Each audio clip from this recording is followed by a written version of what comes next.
How to fix Instagram photo reply on Android phone. Hello guys, in today's video I'm gonna show you how to fix Instagram photo reply on Android phone, on Android or iOS phone. First, go to Play Store and here make sure your Instagram is updated. If you found here update, just update it, it's easy.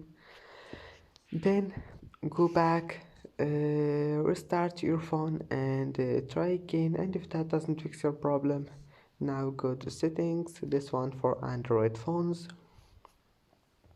go to apps again here, click Instagram and then click force stop, and then storage, clear data, click OK, and that's it. Go back. I hope that can fix your problem, and don't forget like and subscribe, and see you in the next video.